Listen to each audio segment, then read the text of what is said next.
Assalamualaikum warahmatullahi wabarakatuh. Nama saya Tri Pujanto, NIM 21087067, Prodi Pendidikan Kepelatihan Olahraga.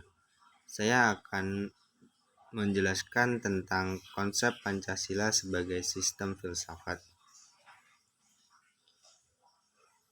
Titus, Smith, dan Nolan memberikan definisi filsafat berdasarkan watak dan fungsinya. Pertama, filsafat adalah sekumpulan sikap dan kepercayaan terhadap kehidupan dan alam yang biasanya diterima secara tidak kritis atau arti informal. Kedua, filsafat adalah suatu proses kritik atau pemikiran terhadap kepercayaan dan sikap yang sangat dijunjung tinggi atau arti formal. Ketiga, filsafat adalah usaha untuk mendapatkan gambaran keseluruhan atau arti komprehensif. Keempat, filsafat adalah analisa logis dari bahasa serta penjelasan tentang arti kata dan konsep, arti analisis linguistik. Kelima, filsafat adalah sekumpulan problematik yang langsung mendapatkan perhatian manusia dan dicarikan jawabannya oleh ahli-ahli filsafat.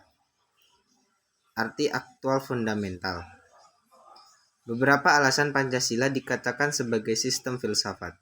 Pertama, dalam sidang BPUPKI pada tanggal 1 Juni 1945, Soekarno memberi judul pidatonya dengan nama Philosophic Groundslash daripada Indonesia Merdeka. Adapun pidatonya sebagai berikut. Paduka Tuan, Ketua yang mulia, saya mengerti apa yang Ketua kehendaki. Paduka Tuan Ketua minta dasar, minta Philosophic Groundslash, atau jika kita boleh memakai perkataan yang muluk-muluk, Paduka Tuan Ketua yang mulia minta suatu Welsong di atas mana kita mendirikan negara Indonesia itu.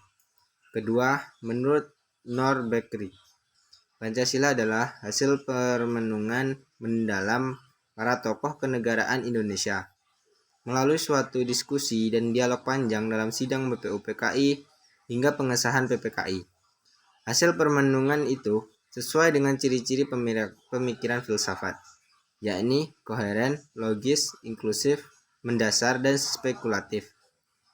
Ketiga, menurut sastra Prateja, Pancasila menjadi ideologi negara.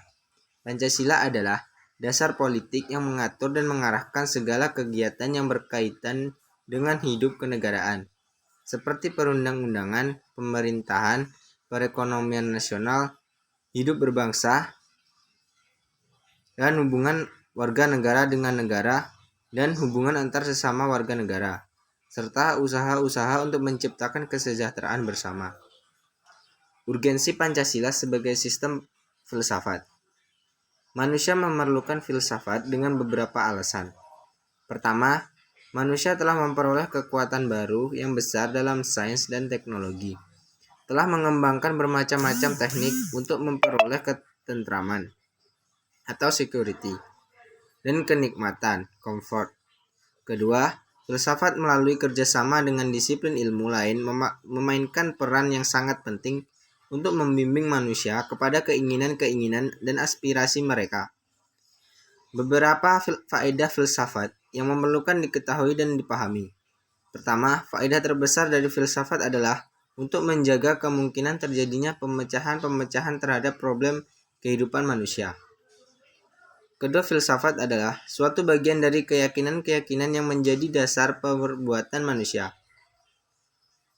Ide-ide filsafat membentuk pengalaman-pengalaman manusia pada waktu sekarang. Ketiga, filsafat adalah kemampuan untuk memperluas bidang-bidang kesadaran manusia agar dapat menjadi lebih hidup, dapat membedakan lebih kritis dan lebih pandai. Landasan Pancasila sebagai sistem filsafat. Filsafat Pancasila sebagai genetivus, objektivus, dan subjektivus. Pancasila sebagai genetivus objektivus artinya nilai-nilai Pancasila dijadikan sebagai objek yang dicari landasan filosofisnya, berdasarkan sistem-sistem dan cabang-cabang filsafat yang berkembang di Barat. Pancasila sebagai genetivus subjektivus Artinya nilai-nilai Pancasila dipergunakan untuk mengkritisi berbagai aliran filsafat yang berkembang, baik untuk menemukan hal-hal yang sesuai dengan nilai-nilai Pancasila, maupun untuk melihat nilai-nilai yang tidak sesuai dengan nilai-nilai Pancasila.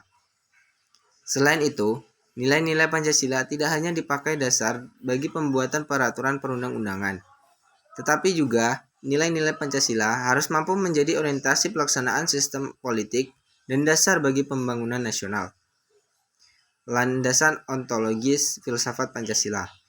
Ontologi adalah cabang filsafat yang membahas tentang hakikat segala yang ada secara umum sehingga dapat dibedakan dengan disiplin ilmu-ilmu yang membahas suatu secara khusus. Ontologi membahas tentang hakikat yang paling dalam dari suatu yang ada, yaitu unsur yang paling umum dan bersifat abstrak. Disebut juga dengan istilah substansi. Inti persoalan ontologi adalah menganalisis tentang substansi. Substansi berasal dari bahasa Latin yaitu substar. Artinya serentak, ada, bertahan. Ada dalam kenyataan, substantialitas. Artinya suatu yang berdiri sendiri, hal yang berada, wujud, hal wujud. Landasan epistemologis filsafat Pancasila. Epistemologi adalah cabang filsafat pengetahuan yang membahas tentang sifat dasar pengetahuan, kemungkinan, lingkup, dan dasar umum pengetahuan. Epistemologi terkait dengan sesuatu yang paling sederhana dan paling mendasar. Littlejohn dan Voss menyatakan bahwa epistemologi merupakan cabang filosofi yang mempelajari pengetahuan atau bagaimana orang-orang dapat mengetahui tentang sesuatu atau apa-apa yang mereka ketahui. Mereka mengemukakan beberapa persoalan paling umum dalam epistemologi sebagai berikut.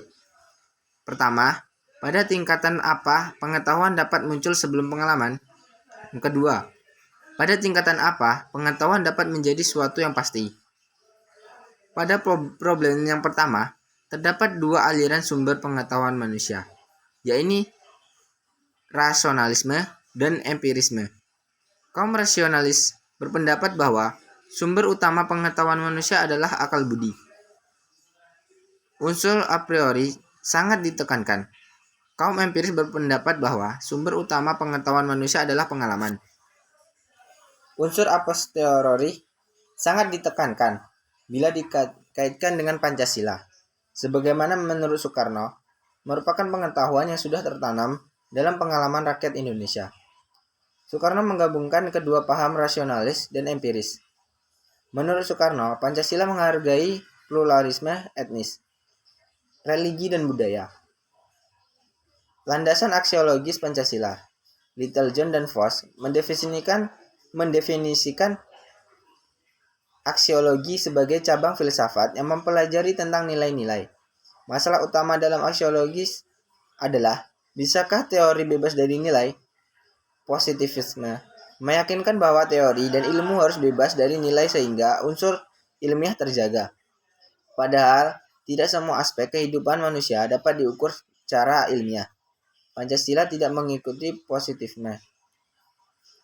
Pancasila adalah sumber nilai bagi bangsa Indonesia, seperti nilai spiritualitas, kemanusiaan, solidaritas, musyawarah, dan keadilan.